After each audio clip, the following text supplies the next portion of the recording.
દોસ્તો, કયા વિસ્તારમાં આગલા દિવસે કેટલાક વિસ્તારોની અંદર કેટલો વરસાદ પડશે તેની ડિટેલમાં આપણે ચર્ચા કરવાના છે. પરંતુ સૌથી પહેલા તો વાત કરી દઉં કે કાલે કયા વિસ્તારમાં વરસાદ જે છે તે પડ્યો હતો. દક્ષિણ ગુજરાતની વાત કરું તો સુરત, વલસાડ, નવસારી અને તાપીમાં વરસાદ જોવા મળ્યો હતો. અમરેલીની જો આપણે વાત કરીએ તો ત્યાં પણ આપણને સારો અનેક વિસ્તારોમાં વરસાદ જે છે તે જોવા મળેલો હતો. ભાવનગર, મહુવાની આસપાસ પણ આપણને અનેક ગામોની અંદર વરસાદ છે તે જોવા મળ્યો હતો.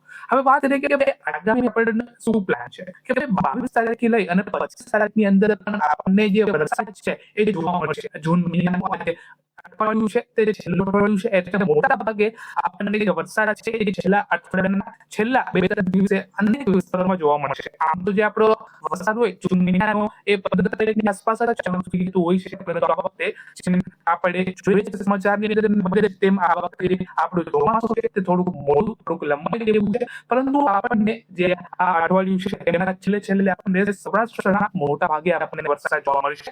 મધ્ય ગુજરાતની વાત કરું તો તેમાં પણ આપણને વરસાદ જોવા મળશે.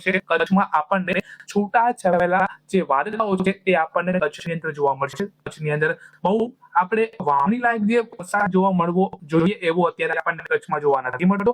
દક્ષિણ ગુજરાતની વાત કરું તો પહેલેથી જ દક્ષિણ ગુજરાતમાં તો સારો વરસાદ આપણને જોવા મળે છે. અને પૂર્વ ગુજરાતની વાત કરું તો એમપીના જે બોર્ડરનો ઇલાકો છે ત્યાં પણ આપણને સારો જે વરસાદ જોવા છે તે આપણને મળવાનો છે. ટૂંકમાં કહું તો જૂન મહિનાનું જે છેલ્લું અઠવાડિયું છે તે સારું થશે એવી અત્યારે સંભાવના આપણને છે.